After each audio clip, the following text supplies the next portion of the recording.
회의들이 한 30명이 빠졌잖아요. 그런데 외부에서 또 오실 것이다 라고 제가 예측을 했거든요. 기아신분 애리조나에서 방문하셨어요. 크게 박수하면서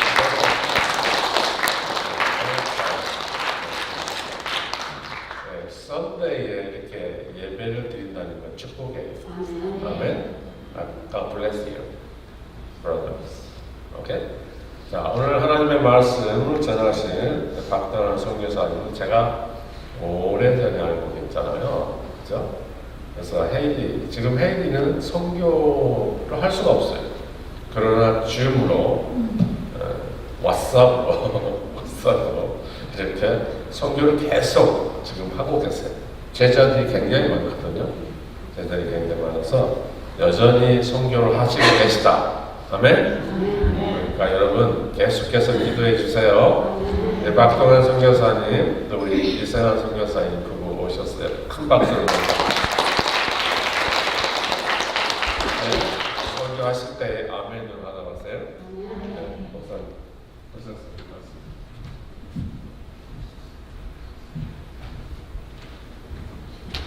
여러분 반갑습니다. 제가 여기 감사합니다.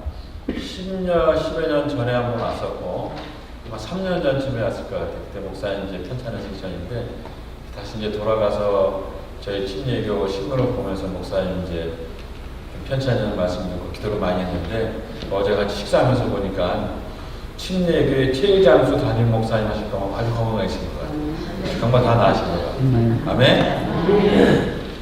저희 이제 헤이티는 여전히 참 상황이 변화가 없고 무정부 상태고 거의 뭐 게임들이 수도의 한 80%를 점령한 그런 상태로 변화가 없지만 그러나 하나님이 하실 일을 기대합니다. 저희가 이따 이제 이 설교 끝나고 제가 간단한 GPT 자료로 이제 현장 사역 선교복으로 드리겠는데 하여튼 힘들었고 어려웠지만 주님이 함께 하시는 것들을 배울 수 있는 그런 시간들이었고요.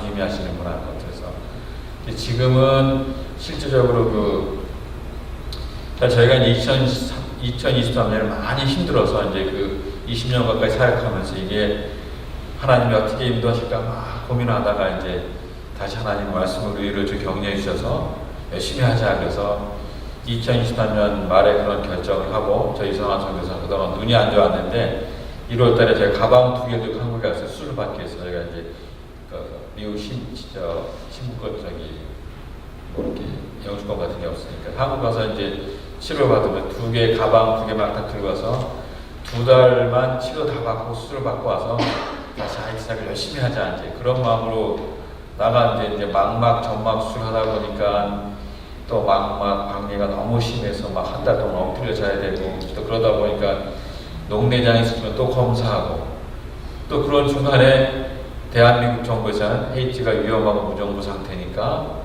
해외여행 금지 국가다. 그래서 저희는 이제 더 가방 들고 나와서 미국 들어가려다가 들어가지 못하니까 마치 실향민 같기도 하고 난민 같기도 하고 하여튼 그러면서도 또 계속 백내장 수술해야 되고 왼쪽으로 또 가고 그러면서 하나님 많은 그런 기도하게 훈련시키시고 그래서 처음에는 이게 하나님 우리를 지금 플랜 A가 하이트에서 죽도록 끝까지 충성하는 것 같은 상황이 되면서 저희를 많이 생각하는 분들은 한국에도 할 일이 많다.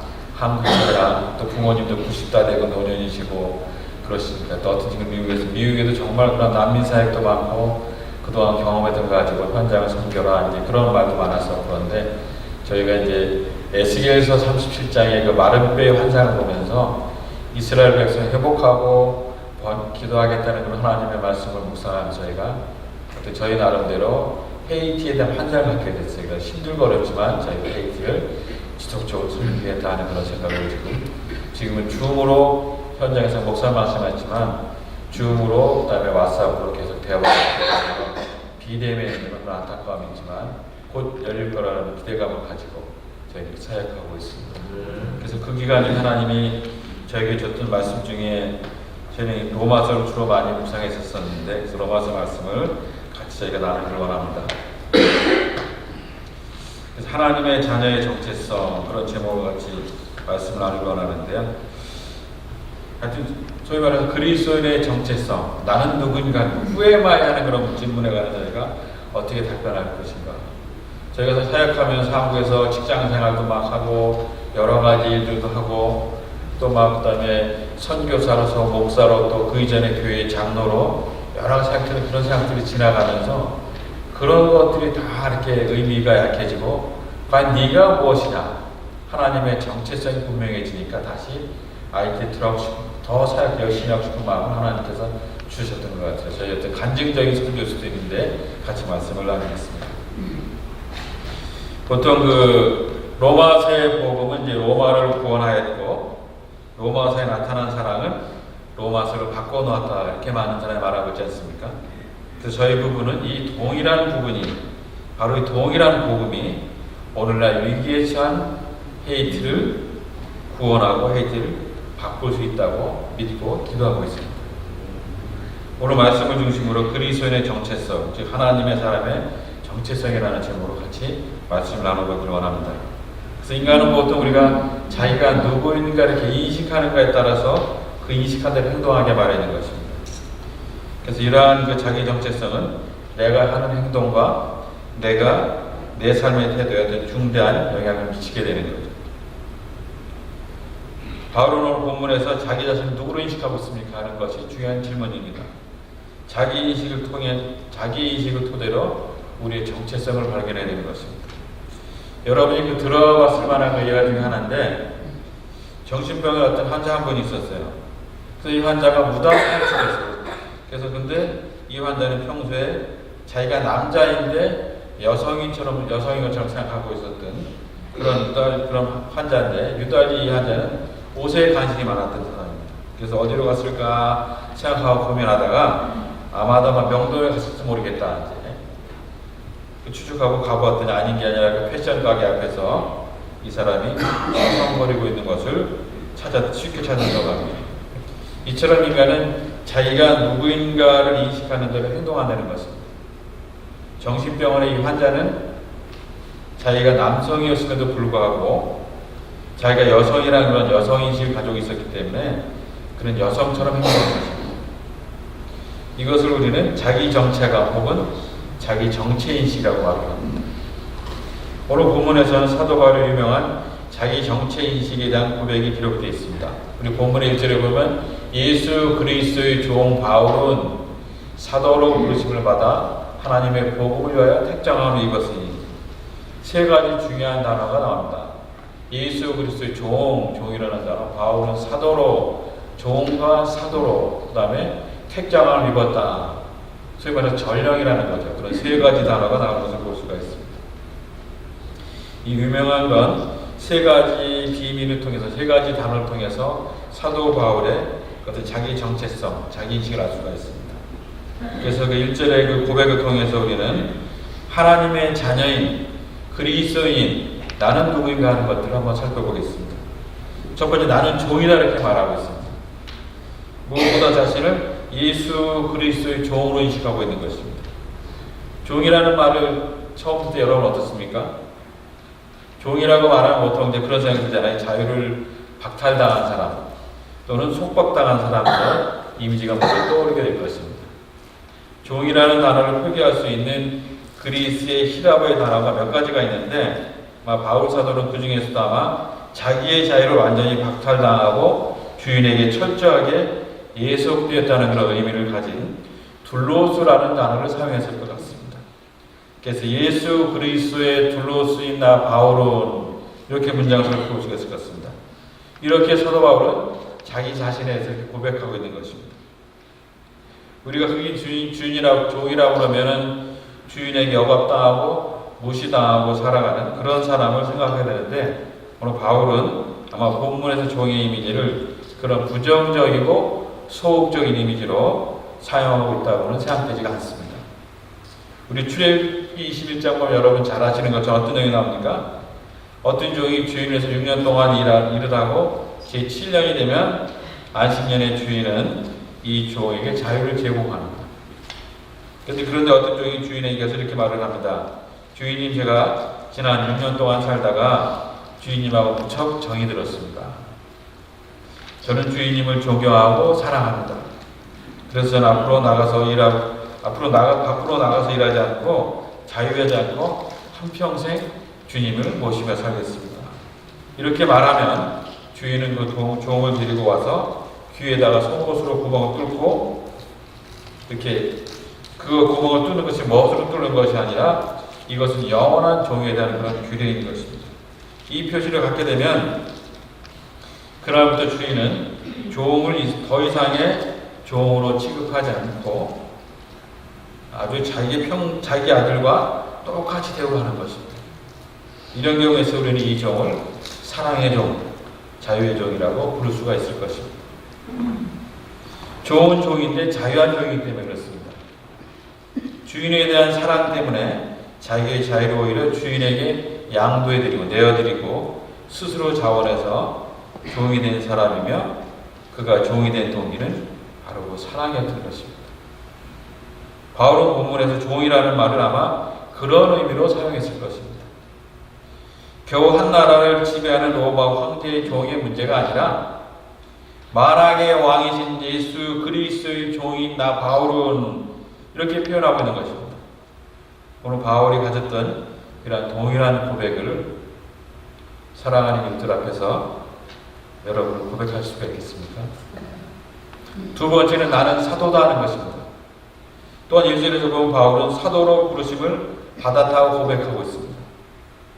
종의 삶이 좀 따분하게 느껴지는 이유는 종은 자기 마음대로 할 수가 없지 않습니까? 또 그리고 그러나 만약 그 종이 매우 중요한 사명을 받은 종이라면 어떨까요? 바울은 자기 자신을 종으로 인식할 뿐만 아니라 동시에 사도로 인식하고 있습니다. 종은 종인데 사도로 부르심을 받은 종을 말하는 것입니다. 보통 사도라는 말 우리가 알기는 보내심을 받은 자 이렇게 알고 있지 않습니까? 오늘날 가장 유사한 개념을 찾는다면 아마 대사라고 표현할 수가 있을 것 같아요.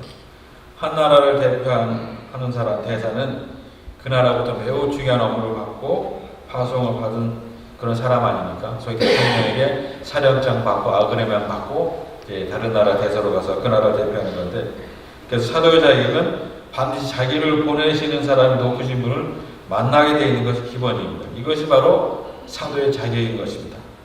그리고 우리는 그 사명 앞에 목숨을 거는 것이죠. 그래서 사도의 자격 중에 하나는 예수 그리스도를 친히 본 사람이라야 사도가 될 수가 있었습니다. 그러나 성경에 보면 바울의 사도직이 우리가 항상 문제가 되는 것을 여러분 알고 있지 않습니까? 바울은 실제로 예수 그리스도와 함께 다른 제자처럼 살았던 제자는 아니었기 때문입니다. 그러나 바울은 이렇게 고백합니다. 나도 그 주님을 친히 만났다. 다메섹 도상에서 나는 그 주님을 만났다. 그리고 그 주님 내게 친히 그 인물을 주었노라고 말합니다. 그래서 종종 사도 바울이 자기의 어떤 사도직의 문제가 되는 부분에 있어서 자기의 어떤 그런 설명을 할 때 이런 말씀을 많이 하고 있습니다. 바울은 주님이 자신을 부르시고 놀라운 사명을 맡기시고 세상으로 자기를 보내셨다고 고백하고 있는 것입니다. 바로 이것이 사도 바울의 고백인 것입니다. 사랑하는 우리 키스톤 가족 여러분, 우리는 자신을 사도로 인식합니까? 좁은 의미로서는 예수님의 12제자 같은 분만 사도겠지만 넓은 의미에서는 주님의 부르심을 받은 우리 모두가 사도인 것입니다. 내가 보내심을 받은 것처럼 나도 너희들을 보내노라 그렇게 말씀하지 않습니까? 주님 앞에 왔을 때 나를 받아주시고 나를 용납하시고 나를 용서하시고 그리고 나를 새롭게 하시고 그리고 이 복음을 위해 다시 세상으로 나를 보내신 그분, 그런 의미에서 사도를 불러주고 계시는 주님의 음성을 여러분은 들으실 수가 있습니다. 세 번째, 나는 전령이다 하는 것입니다. 본문에서 바울은 자기 자신을 복음의 전령으로 이렇게 인식합니다. 1절을 다시 한번 보겠습니다. 예수 그리스도의 종 바울은 사도로 부르심을 받아 하나님의 복음을 위하여 택정함을 입었으니 이렇게 표현하고 있습니다. 사도는 임무를 받고 보내심을 받은 자인데 바로 그 복음을 전하기 위해서 사도로 부르심을 받았다고 하는 것이 바울의 자기인식인 것입니다. 복음의 전령, 바로 바울은 이렇게 말을 합니다. 복음을 위하여 좋은 소식, 가스펠을 전하기 위한 전령으로서 보내심을 받았다고 하는 것입니다. 바로 우리 모두가 그러한 전령의 삶을 살아야 할 것입니다. 사랑하는 우리 가족 여러분, 우리도 우리가 만나는 사람에게 보냄을 받은 우리 이웃들에게 찾아가서 복음을 전할 수가 있는 것입니다. 당신은 자유합니다. 그리스도 통해서 새로운 사람이 될 수가 있습니다. 구원이 가능합니다. 하나님을 섬길 수가 있습니다. 새로운 삶이 가능합니다라고 바로 이런 복음을 전하기 위해서 택정함을 입었노라고 하는 것입니다. 바울 사도는 이렇게 말합니다. 나는 이 복음을 위하여 하나님과 사람 사이의 화해를 위하여 그리고 인간이 다시 하나님을 사랑하고 하나님을 섬기는 자로 변하기 위하여 이 복음을 전하기 위한 복음의 전령자로 택정함을 입었다고 말하는 것입니다. 바울은 이러한 자기 인식의 근거에서 자기 역할을 고백하는 것입니다. 이런 자기 인식을 가지고 있는, 자기 정체성을 가지고 있는 우리는 그러면 어떤 역할을 할 것인가, 내가 무엇을 할 것인가가 더 중요한 것 같습니다. 사랑하는 여러분, 우리가 그리스도의 종이라면, 주께로부터 보내심을 받은 사도라면, 복음을 위하여서 택정함을 입었다면 우리의 삶은 어떤 삶을 살아야 할까? 우리의 역할은 과연 무엇인가? 우리가 그리스도로서 예수님의 종으로 부르심을 받아 복음을 위해서 보내심을 받았다고 하는 사실을 믿고 복음을 위한 전령으로 살기를 작정한다면 우리가 해야 될 일은, 그 사역은 도대체 무엇인가 하는 것입니다. 우리가 무엇을 해야 되는가? 이런 적재성을 회복한 우리가 과연 할 일은 무엇인가 하는 그런 것들입니다. 우리의 사역이 보통 사람을 상대로 하는 사역이기 때문에 하루에도 수많은 사람들을 만납니다. 여기에서 우리의 사역은 아주 심플합니다. 믿는 사람을 만날 때는 격려해서 그의 신앙을 견고하게 하고, 믿지 않는 사람을 만날 때는 복음을 전하면서 우리가 살아가는 것입니다. 이것이 그리스도의 정체성을 가진 사람들의 할 일인 것입니다. 많은 일이 아니라 많은 사람이 두 가지를 잘하면 되는 거예요. 즐기면서 억지로 부담스럽게 하는 것이 아니라 바로 선교가 그런 것 같습니다.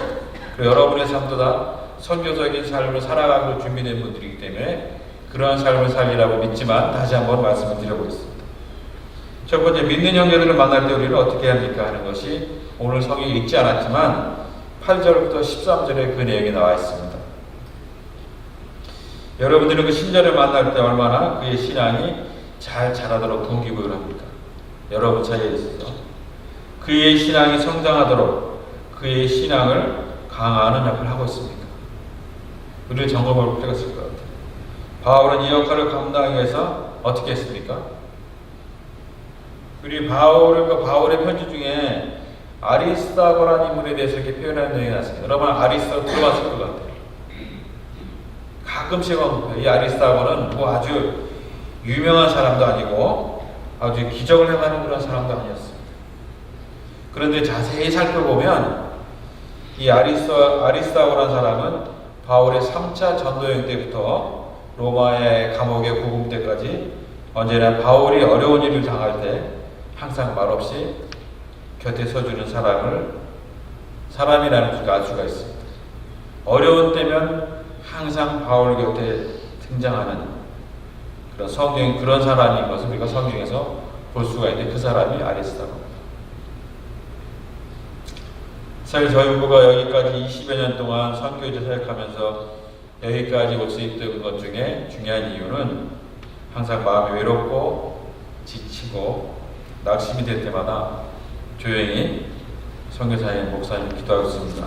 힘내세라고 격려하며 기도해주는 우리 키스턴 침례교회 가족 여러분들의 그런 보이지 않는 그런 강청하는 기도가 있었기 때문에 여기까지 왔다고 늘 생각하면서 여러분께 감사를 드리고 있습니다.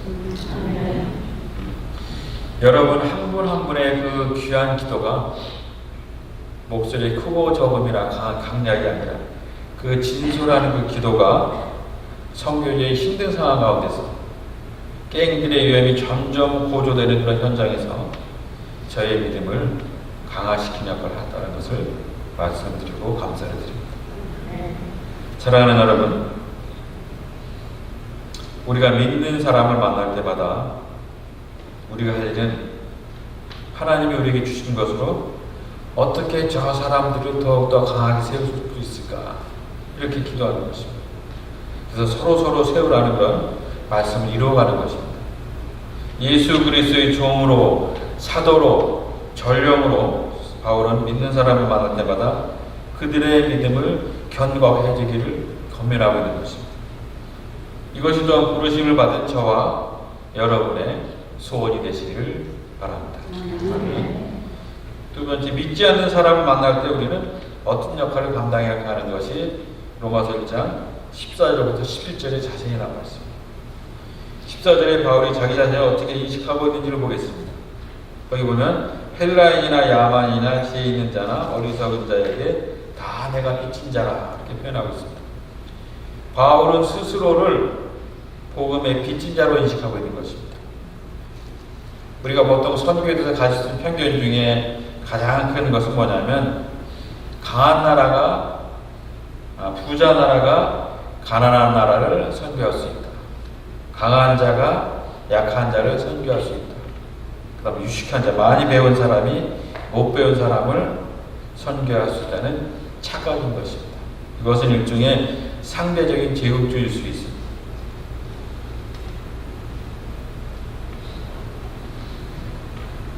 그러니까 선교에 대해서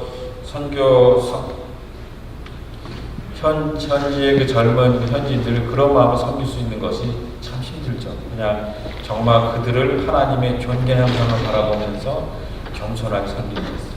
제국적인 요소가 아닌 정말 그런 사랑의 마음이 중요한데, 정말 이것이 공감하는 표현 중에 하나입니다.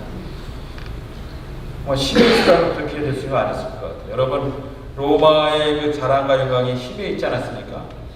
로마의 권력을 가지고 세계의 도로망을 설치하고 세계를 다 통하게 만들었어요. 로마는 그 힘으로 세계를 정복했어요. 그러나 로마가 하지 못한 일이 있습니다. 로마는 인간을 변화시키지 못했습니다. 로마는 사람을 구원할 수는 없었습니다. 또 우리가 잘 아는 히랍의 찬란한 문화는 세계의 지성이 우뚝 섰지만 히랍의 지성으로도 인간을 변화시킬 수는 없었습니다. 그러나 예수 앞에 왔더니 죄인이 나를 의롭다고 선포하시고 주님의 일을 선물로 주시고 나를 의롭다 하신 그날부터 의로움을 향한 열망을 내 속에 주시고 의롭게 살 수 있는 능력을 우리에게 부여하신 하나님이신 것입니다. 이 하나님의 복음을 누가 우리에게 이런 변화를 제공할 수 있도록 만들어 주셨겠습니까? 그래서 내 인생길에서 믿는 사람을 만나면 서로 격려하고 도와서 함께 주님을 사랑하면서 살아가기를 바랍니다. 또한 내 인생길에서 믿지 않는 사람을 만나면 그가 누구이든지 복음이 없어서 하나님의 진노를 받을 수밖에 없는 그런 그들을 가슴에 깊이 품고 복음으로 돌아올 때까지 그렇게 기도하시길 바랍니다. 그리고 예수님이 당신의 구원자가 되신다라고 복음을 늘 전하는 것이 필요한 것입니다. 말씀을 정리하겠습니다. 나는 내가 누구인가라는 우리의 정체성을 알고 예수 그리스도의 종으로 부름받은 사도로 보내심을 받은 복음의 전령으로 자신을 인식하고 우리가 복음을 위해서 특정함을 입은 우리 각자에게 주어진 사역은 믿는 사람을 만날 때는 하나님이 주신 것으로 서로 세우고 또한 믿지 않는 사람을 만날 때는 자신의 삶의 변화를 줄 수 있는 저들의 삶의 변화를 줄 수 있는 복음을 전하는 것으로 내게 주어진 삶의 길을 살기 원합니다 라는 고백이 여러분 각자에게 있어질 때 나는 누구인가는 우리 자신의 정체인식을 해결할 수 있고 내가 무엇을 해야 하는가 하는 것은 우리 자신의 역할에 대한 그런 대답을 찾을 수가 있는 것입니다. 나는 누구인가? 내가 과연 무엇을 해야 되는가? 이런 중요한 질문 앞에 우리는 쉽게 대답을 찾고 우리의 삶을 드릴 수가 있는 것입니다. 이런 도전 앞에 여러분과 제가 정말 우리가 즐겁게 반응하면서 믿음과 소망과 사랑의 공동체인 우리 크리스천 침례교회 공동체가 하나님이 기뻐하는 교회, 하나님의 마음 놓고 쓰는 교회, 하나님이 즐겁게 쓰는 교회, 하나님이 주인이 되시는 교회가 되도록 우리가 기쁨과 기대감을 함께 생활하는 그런 하나님의 마음이 합한 그런 크리스천 침례교회 가족 여러분이 되시기를 축원합니다. 기도하겠습니다. 하나님 감사합니다. 저희를 하나님의 자녀로 삼으셨고 우리의 삶의 목적이 분명한 것을 감사합니다. 우리를 사도로 그리스도의 종으로 그리스도의 전령으로 불러주신 것을 감사하며 우리의 정체성을 잘 생각하며 우리에게 주어진 일을 잘 감당해서 우리 주위의 많은 사람들을 서로 세우고 격려하며 믿지 않는 사람의 복음을 전하는 하나님 기뻐하는 삶을 살아가는 우리 모두가 되게 하여 주시옵소서. 우리의 삶의 주인 되시는 예수 그리스도의 이름으로 기도하였습니다. 아멘. 네, 귀한 말씀 감사합니다. 바로 이어서 PPT를 통해서 성경복음을 듣겠습니다.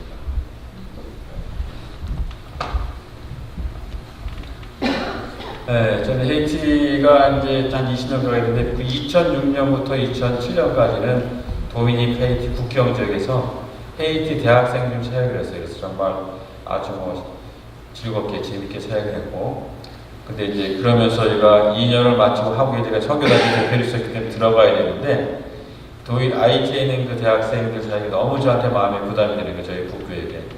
그래서 그 당시 IT는 선교 경보 대상 그때 아무나 들어갈 소책이 아니라서 많이 망설일 때 기도하고 있을 때 저와 저희 집사람이 기도하면서 IT 남기 결정해서 그때 쭉 IT 들어 사역하고 있고요.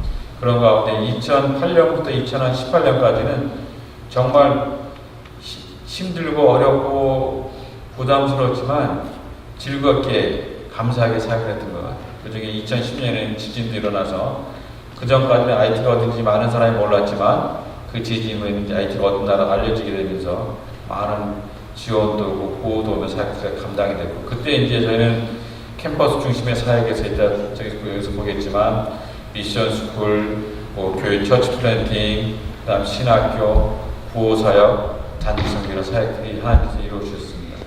그렇게 막 진행되는 가운데 2019년이 지나면서 이제 IT가 시위와 데모와 활동이 막 늘어나고 유행이 철수하면서 그 기간에 2021년에는 대통령이 암살되고 게임들이 그 나라를 흔드는, 그래서 무정부 상태가 계속되면서 지금은 모든 선교사가 철수해야 되는 그런 상황이 되고 한국 사람 선교사 한 명도 없는 그런 상황이 돼서 저희는 지금 이제 아까 말씀드린 것처럼 그래서 제자 사역이 중심이었기 때문에 제자를 중심으로 지금 거기에 얻어놓은 센터를 중심으로 줌과 왓츠앱을 교육을 하고 있습니다. 그래서 왓츠앱에 하루에 접촉되는 인원이 저랑 대화하는 한 200명 가까이가 돼서 그 답변해 주기 바쁘고 말이지만 자기 열심히 사역하는 것이 감사하지만 그래도 얼굴과 얼굴 대하지 못하고 비대면 하기 때문에 안타까움이 많지만 그 상황들이 잘 열리도록 저런 기도해주시면 감사하겠고요. 말씀드린 것처럼 힘들고 어렵지만 그러나 주님께서 우리에게 맡겨진 그런 헤이티이기 때문에 저희가 잘 감당할 수 있을 것 같아요. 그래서 아까 말씀드렸던 에스겔 31장의 그런 마른 뼈 같은 환상과 그런 축복이 바로 헤이티를 변화시킬 거라는 기대감을 가지고 지금도 플랜 A, B, C 중에 플랜 A로서 계속 진행하고 있습니다. 한번 보시겠습니다. 다음. 헤이티는 저렇게 지금도 마찬가지 모든 거리를 이렇게 깽들과 치유가 되고 보통 이렇게 타이어를 대고 막 아주 저렇게 어려운 상황입니다. 이제 이렇게 깽들이 이렇게 거리를 활보하면서 총을 막 들고 다녀요. 가운데 그 위쪽 왼쪽 사진에 있는 저 깽은 전직 경찰 간부 출신인데 이름도 바베큐라는 이름이 이렇게 막 다니면서 있고, 그다음에 아래 이렇게 모든 거리를 차리를 이렇게 막 파괴되어 있고 막 그런 모습이 일상입니다. 그다음 이게 한번 저번에 3년 전에 보여드린 지도 중에 하나인데 헤이티 수도를 중심으로 8개의 갱들이 저희가 막 둘러싸고 있어요. 그래서 마치 모기를 조여놓던 그런 모습들인데 게임들이 저 수도를 다 지날 때 모든 사람들한테 약탈도 하고 돈도 빼고 뭐 이렇게 겁탈도 하고 막 그런 지역인데 지금 헤이티가 저 수도가 완전히 그 포위망 안에 갇혀 있는. 그래서 지금은 이제 비행기도 못 다닌다 미국에서 그 전까지 다녔는데 그 게임들이 이제 공항에 있는 비행기에 총을 쏴서 그게 막 이제 문제가 돼서 못 다니고 있는 그런 상황이 어려운 상황이죠. 일단. 그래서 이제 21년 7월에 시위대모 폭동으로 대통령이 암살되고 또 2차 지진이 1차 때보다 더 강도가 세는데 아마 잘 알려지지 않았는데 지진이 났었고 그 다음에 게임들에서 무정부 상태가 지금까지 지속되고 있습니다. 그래서 80%를 점령했다 그런 통계도 있습니다. 예, 하여튼 그러나 저희가 이제 사역은 지금도 진행된 깜포 비전센터는 저희가 정말 건물 세우는 것에 관해서 관심이 많지 않았었는데 부담이 됐었는데 어떤 그 후원하신 분이 정말 하나님이 귀하게 쓰는 교회, 병원, 학교를 좀 같이 마음이 있어가지고 그분에 이제 같이 기도하는 가운데 5년 동안 기도하다가 저 공간에 저희가 이제 봉사를 진행했습니다.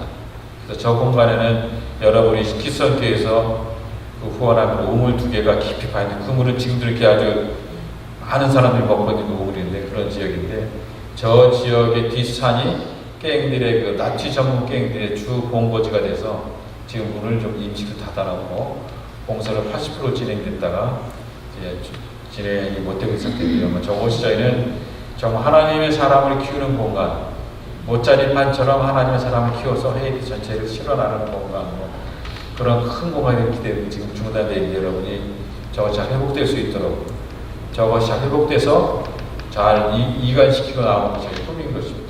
그러니까 그 뒤에 사진들이죠. 저희가 학교와 병원과 이제 그런 건물들이고 외벽 다음이고 그다음 실제 저희 이제 주 사역이든 캠퍼스 사역에 지금은 이제 외부에서 전혀 못하니까 게임들 때문에 저희 센터 내에서 지금 저렇게 진행되어 있고 저희가 나오기 전까지는 한 달에 한두 번씩 모여서 같이 세미나도 하고 LTC도 하고 그런 같은 공간들이고 오른쪽 사진 저희 식사하는 그런 야외 식당 그런 자리들이어서 지금도 눈에 선한데 지금은 그냥 화요일날 하고 주일날 저희 제자들이 모여서 예배를 드리고 기도회를 하고 있습니다. 그다음 이제 저희가 이제 캠퍼스 사역을 하다 보니까 그다음에 이제 캠퍼스 사역 멤버들이 신학을 가서 교회 개척도 하면서 교회 개척하고 나서 그 어린이들을 하는 교육 방법을 어떻게 할 것인가 하다가 처음에는 이제 헤이티는 학교가 왔기 때문에 교회가 이제 교육 현역을 감당하니까 미션 스쿨 그런 대안학교처럼 진행하다가 학교로서는 효과가 있는데 뭐 이런 말하면 주요 과목들을 가르치고 대학에 진학도 많이 보이지만 사람을 변화시키는 건 초점을 맞출 수가 없어서 그 다음부터는 성경 암송과 성경 읽기를 기본으로 집어넣고 말씀을 가르치면서 조금 늦지만 그것이 더 사람을 변화시키는 중요한 일이겠다 진행했는데 지금 처음엔 저희 센터에서 중심 진행하다가 이제 지진이 아니라 게임들이 많이 활성화되면서 어린이가 밖에 나갈 수가 없어서 18개 개척교회 다 이관시켜서 18명의 교사를 훈련시켜서 매 주일날 화요일날 만나서 계속 교육하고 기도하면서 그 선생님들이 학생들을 가르치고 있습니다. 그래서 지금 한 교회에서 한 30명에서 많게는 80명까지 이렇게 미션 수학생들이 수업을 배우고 있는데 저것이 정말 지속적으로 진행될 수 있도록 그래서 어린이들이 지금 잘 배워서 20년, 30년 뒤에 헤이티를 변화시키는 그런 변화의 주역으로 이렇게 섰으면 좋겠습니다. 네. 저 수도 중심에 있는 미션 스쿨 그리고 도시 빈민가의 미션 스쿨도 그렇게 많이 진행되고 있고요. 그다음 여기는 이제 중부 지역 주로 도미니카의 국경 지역 근처에 있는 미션 스쿨인데 교회에 있는 모습들 어떤 데는 천막으로 있는 교회도 있고 저렇게 외벽을 칠하지 않은 데도 있고 저렇게 야외에 사는 데도 있고 그렇지만 나름대로 열심히 하고 있습니다. 예.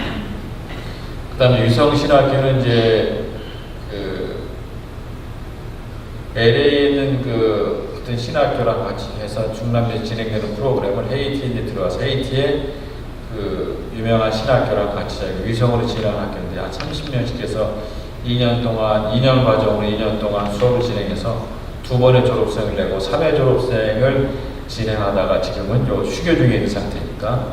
예. 그 다음에 교회 개척은 지금 18개 교회가 개척이 되어 있고요. 한번 보고서 이제 맨 앞에 그 왼쪽에 있는 사진은 뉴욕에 있는 어떤 교회가 교회 전체 건물을 다 지어주고 목사님 차례까지 본인들이 하겠다고 해서 진행되고 있는 교회인데 깔끔하게 잘 지어져 있지만 조금 이제 자체까지는 아쉽지만 그래도 지금 잘 진행이 되고 있고, 그다음 오른쪽에 있는 교회는 제1호 개척교회인데 저희는 개척교회 할 때 50%는 현지인들이 준비하고 제가 50%를 지원하는데 현실적으로 50대 50이 힘들어요. 그래서 지금 이제 2대 8 정도까지 갖고, 그 오른쪽에 있는 교회 지붕이 엉성하죠. 저 지붕이 우리 목사님으로서 한 거예요. 저하고 같이.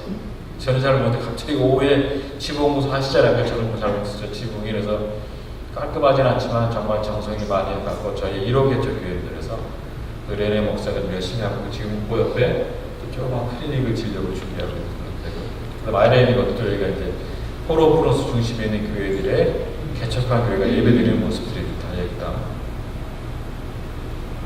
네.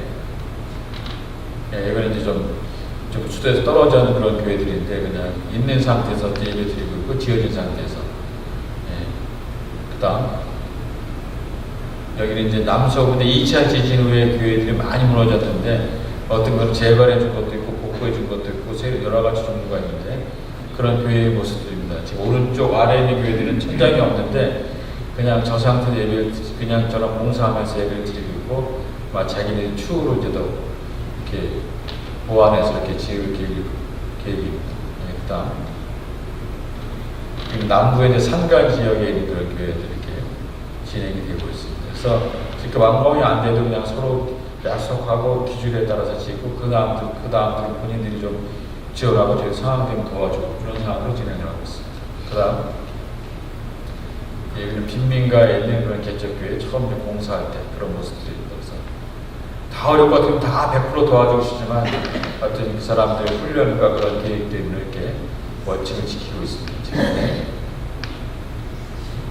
그 다음 이제 구호사역인데 저희가 이제 그전에는 이런 쌀과 뭐 기름과 이런 몇 가지 정도에서 차를 가지고 그 교회에다 이렇게 필요한 걸 줬었는데 이제 게임들이 다 중간에 설치가 되기 때문에 지금 저희 센터로 오게 해서 이렇게 이제 주고 또 후원한 분들이 또 사진을 원하고 찍어서 보내드리고 그러는데 쌀도 이제 저는 25kg짜리 주다가 들고 뺄게요. 지금은 자기 세게 넣을 수 있는 12.5kg짜리 쌀을 원해서 거기서 주면은 그걸 가방에 넣고 쌀이 아닌 것처럼 그렇게 자기 집에 가서 이렇게 교회에 가서 이렇게 집에 가서 이렇게 먹고 그러는데 그래서 또 한 사람이 한 달에 한 포 정도의 지원을 받는데 그거 가지고 충분하진 않지만 그거 가지고 살려고 노력들을 하고 있죠.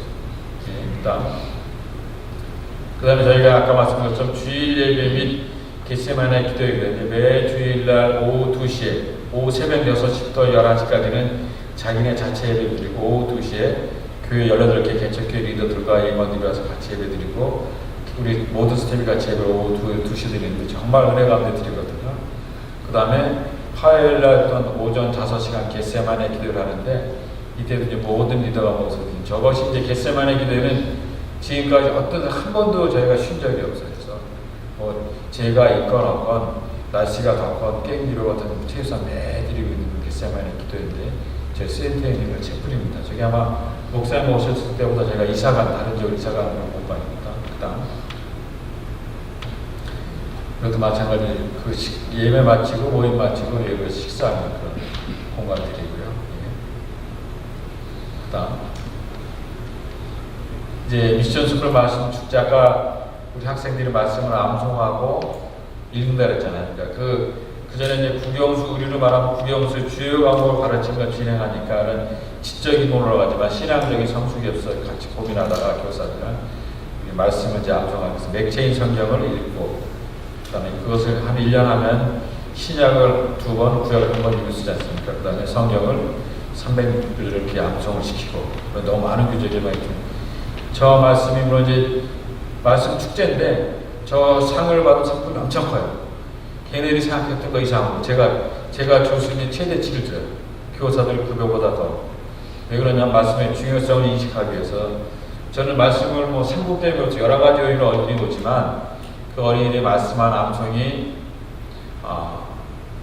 뭐 당장은 머리로 들어가고 그 다음에 또 계속 그것을 리마인딩 하다 보면 가슴으로 내려가고 그 가슴으로 내려갔던 말씀이 삶으로 행동으로 나타나는 확률이 뭐 1%, 2%가 될 수도 있고 적은 비율일 수 있겠지만 그러나 그렇게 변화된 어린이가 나올 때 20, 30년 뒤에 저 나라의 지도자 중에 그 학생이 나올 거라는 기대감을 가지고 말씀으로 애들을 변화시키는 데 저희가 집중하고 있고 아주 저 같은 교회들이 열심히 참여합니다. 그래서 뭐 여러 가지 애들을 참여하지만 그러나 결국 궁극적으로 하나님의 선언을 통해서 아이들이 귀하게 성장하는 그런 밑거름이 될 걸로 기도하고 저희가 미션스쿨 오래 하다 보니까 지금의 캠퍼스 아이의 핵심 멤버들은 다 미션스쿨 출신들이에요 사실.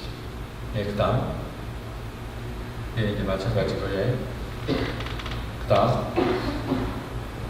그 다음에 특별 미션스쿨을 저희가 뮤직스쿨이라고 했어요. 헤이전들이 이제 목사님 아울사하지만 찬양을 좋아하고 음악을 되게 좋아하고 잘하거든요. 악기도 잘 다루고 그래서 미션스쿨 중에 음악을 잘하는 그런 팀들 그래서 음대를 나온 국립음대를 나온 친구 중에 악기를 한 5가지 정도 다루고 잘하는 그런 크리스찬 교사가 있어서 저희 멤버 중에 그런 교사가 있어서 미션스쿨과 똑같은 방법으로 진행하고 있습니다. 그래서 말씀 암송하고 읽고 그런 학생들이 주로 이렇게 하면서 저희는 이제 궁극적으로는 모바일 찬양을 하면서 KT 전역을 돌아다니고 복음을 전하는 그런 것들을 기획하며 준비하고 있는데 지금 상황 때문에 못하지만 그 상황이 해지가 되면 뭐 그런 찬양 전도팀으로 귀하게 쓰일 그런 팀들이 일단